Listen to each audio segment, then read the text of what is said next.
Shalom à tous, frères et sœurs, soyez tous bénis. Aujourd'hui, l'Esprit du Seigneur m'a oint pour vous parler et pour vous donner mon témoignage.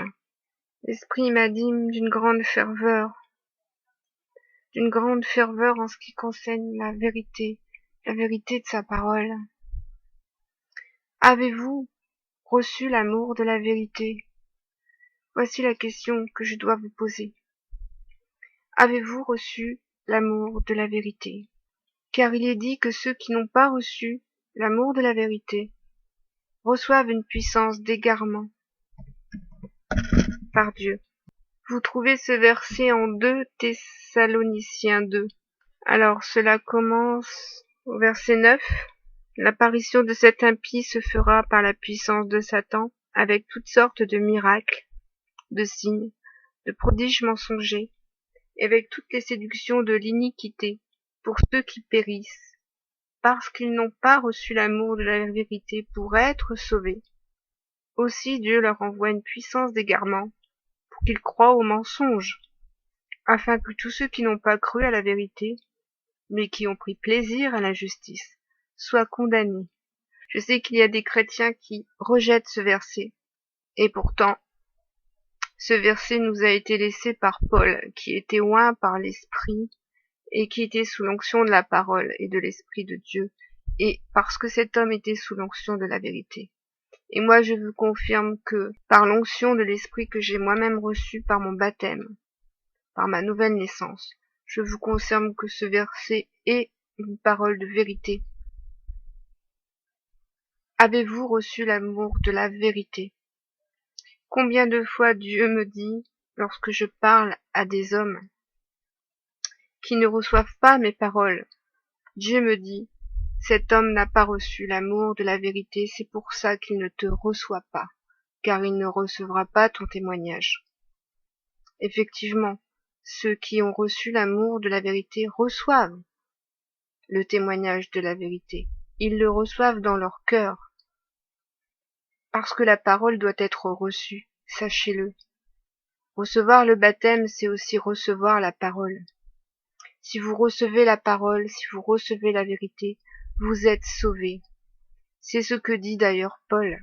Satan les a séduits par toutes sortes de miracles, de signes, de prodiges mensongers, et avec toutes les séductions de l'iniquité, pour ceux qui périssent. Et pourquoi ils périssent? Il dit bien parce qu'ils n'ont pas reçu l'amour de la vérité pour être sauvés. Vous savez que l'amour de la vérité vous sauve. L'amour de la vérité vous sauve. Et nous pouvons très bien discerner quel est l'homme qui est sauvé et quel est l'homme qui n'est pas sauvé, simplement en regardant son cœur. Est-ce que cet homme a l'amour de la vérité en lui, ou est-ce qu'il a l'amour du mensonge en lui? Parce que je vous dis, nombreux sont ceux qui ont l'amour du mensonge. Nombreux sont ceux qui se disent avoir la foi, être nés de Dieu, avoir l'esprit, être sauvés, et qui pourtant se laissent séduire par la puissance de l'impie, par toutes sortes de miracles, de signes, de prodiges mensongers, comme il y en a de nombreux sur YouTube, des fausses guérisons, des fausses délivrances, pas seulement des faux enseignements, des faux signes, des faux prodiges. Je ne vais pas venir ici porter accusation contre ceux qui pratiquent ces choses, parce que ceux qui pratiquent ces choses sont eux-mêmes aveugles devant le mensonge qu'ils produisent. Ils sont eux-mêmes aveugles devant l'amour du mensonge qui est en eux et qui a pris possession d'eux, parce que nous ne pouvons être habités que par Satan ou Dieu. Sachez-le. Il n'y a pas de mariage possible dans votre demeure entre ces deux habitants. Soit vous avez choisi la vie, soit vous avez choisi la mort. Soit vous avez choisi l'amour de la vérité, soit vous avez choisi l'amour du mensonge. Mais vous ne pouvez participer aux deux. Vous ne pouvez manger à la fois la table de Dieu et à la fois la table du diable. Alors je demanderai à tous, examinez votre vie, Examinez ce pourquoi vous avez l'amour. Les enseignements que vous validez sont-ils la vérité? Car attention mes frères et sœurs, valider un faux enseignement, c'est avoir reçu une puissance d'égarement. Pour croire au mensonge, ceci est la vérité. Je le vois, je le constate. Et je sais combien le mensonge est beaucoup plus nombreux sur YouTube que la vérité. Il y a ceux qui mêlent le mensonge à la vérité, ou je dirais plutôt à des vérités de la parole. Mais ceux-là sont ceux qui agissent pour le compte de cet impie qui agit par la puissance de Satan en eux. L'impie. L'impie étant de nombreux hommes. L'impie. Que veut dire l'impie en hébreu? On va regarder cela ensemble. Il semble qu'il y ait deux mots pour signifier impie dans la langue de la création. Impie. Mishraf, méchanceté. Méchanceté. Ah oui, le Seigneur m'a dit ce matin, je lui ai fait une prière et je lui ai dit, Yeshua, l'apostasie est partout, elle prend une ampleur phénoménale. C'est la fille de l'apostasie. Et il m'a dit la fille de l'apostasie est celle de la génération méchante et adultère. Elle s'oppose à la fille de Sion, à la génération sainte, qui est la fille de la génération sainte. Et ici, impie veut bien dire méchant. Ce sont les méchants de la génération méchante et adultère dont parle le Seigneur, ceux qui demandent des miracles et qui n'ont eu reçu que d'autres miracles que celui de Jonas, c'est-à-dire celui de la résurrection. Et oui, ceux qui croient en toutes sortes de miracles, de prodiges, comme des miracles de la Vierge Marie, des miracles de guérison que font certaines assemblées, certaines délivrances, de fausses guérisons. Ceux-là, non seulement ont reçu cette puissance d'égarement pour croire aux mensonges de faux prodiges, comme le dit 2 Thessaloniciens 2, mais ceux qui ont reçu l'amour de la vérité ne reçoivent pas cette puissance d'égarement du Père, et donc ne peuvent pas être égarés devant ceux qui commettent les mensonges. Ils ne peuvent pas être trompés, car ils ont l'onction de la vérité en eux. Ils ont reçu l'esprit de la vérité, l'onction de la parole. Ils ont cet amour fermement au fond de leur cœur. Ils ne peuvent pas aimer le mensonge. Et ils n'ont pas reçu cette puissance d'égarement pour être trompés et pour être condamnés, car si le Père envoie cette puissance d'égarement à ceux qui n'ont pas reçu l'amour de la vérité, s'il leur envoie cette puissance d'égarement, c'est afin qu'ils soient condamnés. Car recevoir l'amour de la vérité, c'est quoi? C'est recevoir la parole du Fils. La parole du Fils. Avez-vous l'amour du Fils? Avez-vous reçu le Fils? Lui qui est la parole faite chair. N'oubliez pas que le Fils, c'est la parole faite chair. C'est lui la vérité faite chair. Ceux qui n'ont pas reçu l'amour de la vérité sont ceux qui n'ont pas reçu l'amour du Christ, l'amour du Mashiach, l'amour de sa parole, l'amour de sa réconciliation avec les hommes. Alors ils ne sont pas sauvés. Si vous ne recevez pas Yeshua, vous n'êtes pas sauvés. Si vous recevez la parole d'un homme au sujet de l'Évangile, recevez-vous Yeshua pour autant? Recevez-vous toute la parole de Yeshua, ou qu'une partie de la parole de Yeshua qui vous est donnée par un homme? Recevez-vous réellement l'amour de la vérité ou l'amour d'une partie de cette vérité? Yeshua peut-il vous donner qu'un de ses membres? Réfléchissez. Yeshua m'a dit aussi, le monde ne m'a pas connu. Ils ne t'ont pas connu comme ils ne m'ont pas connu, parce que le monde ne me connaît pas. Vous savez, vous ne connaissez pas ma vie, mais je suis seul, rejeté par tous, comme Yeshua a été rejeté, rejeté depuis ma naissance, rejeté, rejeté parce que j'appartiens à Dieu et que je n'appartiens pas au monde. Et sachez que cette vie, je la vis comme Christ l'a vécue, je la vis comme le Machar l'a vécue. Et le Machar me confirme que je lui appartiens parce que j'ai cette vie. Ils ne m'ont point connu comme ils n'ont point connu le Fils. Ils ne veulent point me connaître parce qu'ils ne veulent pas connaître mon témoignage, parce qu'ils ne veulent pas connaître la vérité de mon témoignage. Car qui sont ceux qui peuvent témoigner? Je vous le demande. Qui sont ceux qui peuvent témoigner? Seul celui qui a reçu peut parler de ce qu'il a reçu. On ne peut donner que ce que l'on a. On ne peut donner que ce que l'on a. Si on n'a rien, on ne peut rien donner. C'est facile de prendre une Bible et de lire les Écritures.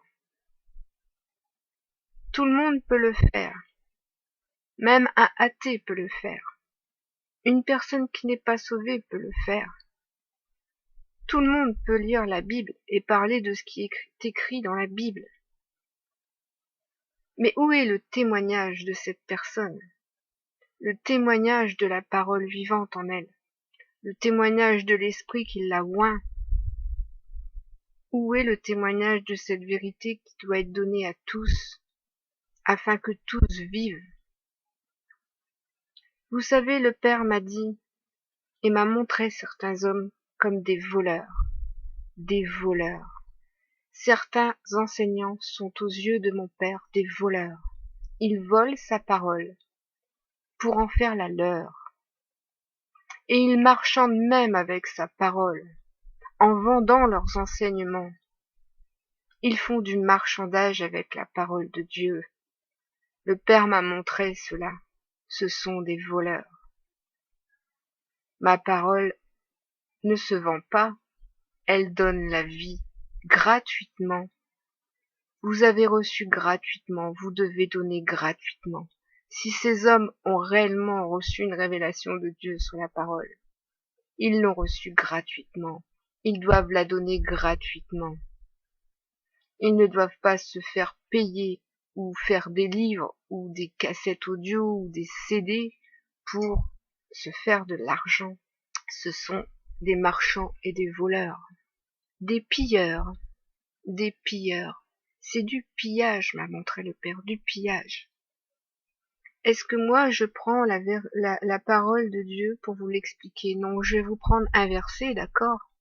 Parce que ce que l'Esprit m'enseigne, quand l'Esprit m'enseigne quelque chose, il faut bien comprendre comment ça se passe quand on est sous l'onction de la parole, sous l'onction de la vérité, sous l'onction de l'Esprit. C'est l'Esprit qui confirme ce qui est écrit, par l'enseignement que vous avez reçu. Ce n'est pas l'inverse. Vous n'allez pas croire parce que vous avez lu la parole en lettres mortes qui est écrite, mais vous avez cru parce que vous avez reçu la parole vivante, qui vous confirme ce qui est écrit dans le témoignage qui a été laissé par les apôtres. Comprenez cette différence. Et je peux vous affirmer que l'Esprit ne confirme pas certaines choses qui sont écrites, parce qu'elles ont été mal traduites, parce qu'elles ont été détournées, parce qu'il y a des versets qui ont été retirés, parce qu'il y en a qui ont été rajoutés, des mots ont été rajoutés, remplacés par d'autres. La parole a été falsifiée à bien des endroits, et je peux vous dire que l'Esprit ne confirme pas certains versets, parce que Dieu ne peut pas se contredire. Donc prenez garde à la lettre morte et à la parole vivante. C'est l'amour de la vérité qui vous sauve. J'en reviens à ce que dit Paul, ce n'est pas la Bible qui vous sauve. Et l'amour de la vérité, c'est l'amour de la parole faite chair. Et la parole faite chair, c'est le Fils, c'est la parole vivante qui vous sauve. Ce n'est pas une lettre morte. La parole a besoin d'avoir reçu l'Esprit pour être vivifiée et rendue vivante. C'est ça, le mystère de la résurrection. C'est lorsque la parole faite chair est ressuscitée. C'est la parole qui ressuscite. C'est la parole qui ressuscite pour être vivifiée. C'est toute la parole du Père qui est accomplie et rendue vivante pour tous les hommes. Et ça, c'est le mystère de la résurrection. C'est ce que tout enfant de Dieu doit vivre lorsqu'il est baptisé et qu'il reçoit l'Esprit. Cet Esprit va vivifier la parole en lui. Tout ce qu'il aura lu dans la Bible sera à présent accompli en lui. Vous savez, vivre l'accomplissement de la parole, ce n'est pas lire la Bible. Si vous en êtes encore à la lecture, vous en êtes encore à la lettre morte, et vous n'avez pas encore reçu l'amour de cette vérité. Vous avez pourtant lu la bonne nouvelle, mais vous ne l'avez pas reçue. Car vous la lisez, vous la relisez, vous la lisez encore et vous la relisez. Et vous en êtes toujours là au bord du chemin avec votre Bible assis et vous lisez. Mais il faut désormais que cette parole s'accomplisse en vous, comme elle a été accomplie en le Fils, dans sa chair. Car elle a été faite chair. Cette parole doit être faite chair en vous. Et pour qu'elle puisse se faire chair en vous, vous devez la recevoir. Recevoir l'amour de la vérité, la parole de la vérité. Donc c'est pour ça que fallait absolument que je vous fasse cet audio, parce que l'Esprit me poussait à vous témoigner de cela. Avez-vous reçu l'amour de la vérité? L'amour de la vérité. Si vous me recevez, alors c'est que vous recevez cette vérité en vous. Et si vous ne recevez pas mon témoignage, c'est que vous ne recevez pas la vérité qui vient de mon témoignage et qui vient de l'onction de l'Esprit. Et qui vient réellement d'un enfant de Dieu. Je ne vous dis pas ça par orgueil. Si je vous dirais le contraire, je serais une menteuse. Parfois je me pose la question, suis-je vraiment une enfant de Dieu? Et lorsque le Père me montre tout le témoignage vivant qui est dans ma vie, je ne peux voir que sa puissance dans ma vie. Sa puissance. Moi, je ne suis rien. Je lui dois tout. Tout. Et toutes mes épreuves, toutes les choses injustes que je peux vivre de la part des hommes, ne sont pas un fardeau pour moi, parce que Dieu est un consolateur. Jésus l'a dit, il vous enverra un consolateur, parce qu'il savait que ceux qui allaient le suivre allaient avoir besoin d'être consolés, car ils allaient être rejetés, persécutés, insultés, ils allaient vivre toutes sortes d'ignominies de la part du monde, de la part des enfants du monde, et de la part de ceux qui ont reçu l'amour du mensonge. Et moi, je peux vous dire que l'Esprit du Père est l'Esprit de la loi, l'Esprit de vie, l'Esprit de vérité, mais qui est aussi l'Esprit du consolateur. Car le Père est un consolateur. Il aime ses enfants. Et croyez-moi, il ne veut pas vous voir malheureux. Lorsque Yeshua vous dit « Je vous donne ma paix », il vous donne réellement sa paix. Vous vivez en paix dans le monde. Même si vous ne faites plus partie du monde et que vous êtes persécuté, cette paix qui est en vous, c'est la paix du Mashiach. Et personne ne peut briser cette paix qui est dans votre cœur. Car vous savez à qui vous appartenez. Vous savez qui vous avez choisi. Vous savez qui est votre maître. Vous savez que vous n'avez rien à craindre. Vous savez que la main de Dieu est sur vous. Et vous supportez tout parce que l'Esprit vous donne cette puissance pour supporter les choses les plus abominables qu'un homme ne pourrait supporter. Vous les supportez. Parce que vous êtes devenu à l'image de votre Père. Regardez tout ce que le Père supporte, patiemment. Si sa colère monte, elle monte tout doucement. Le Père est patient. Et c'est une vertu que vous donne son esprit, la patience, vis-à-vis de ceux qui en veulent même à votre vie. Car croyez-moi, être enfant de Dieu, c'est aussi parfois craindre pour sa propre vie, parce que des personnes iront jusqu'à vous haïr au point de vouloir vous faire mourir. Comme ils ont voulu faire mourir le Fils de Dieu, parce qu'il était un représentant de la vérité, Ils voudront vous faire taire, comme ils ont voulu faire taire le Fils de Dieu, parce qu'ils n'avaient pas l'amour de la vérité et qu'ils ne voulaient pas entendre cette vérité. Je sais que ceux qui aiment m'écouter, le Père me l'a dit, Yeshua me l'a dit, c'est ceux qui aiment entendre la vérité, ceux qui ont l'amour de la vérité. Et ce n'est pas moi que vous écoutez, c'est mon témoignage. C'est mon témoignage. Ce n'est pas un enseignement. Je vous le dis et je vous le répète, je ne suis pas une enseignante. Je suis un témoin. Dieu m'a placé dans le monde comme un témoin, car il faut qu'il y ait des témoins dans le monde. Vous savez, Dieu n'envoie pas dans le monde des docteurs, des ministres et des disciples. Il envoie des enfants, des sages et des témoins. Sachez-le, des personnes qui ont reçu l'amour de la vérité, qui sont vivants par la parole de vérité et qui peuvent témoigner de cette parole de vérité à tous, afin que tous la reçoivent, afin que tous reçoivent le Fils. Soyez tous bénis.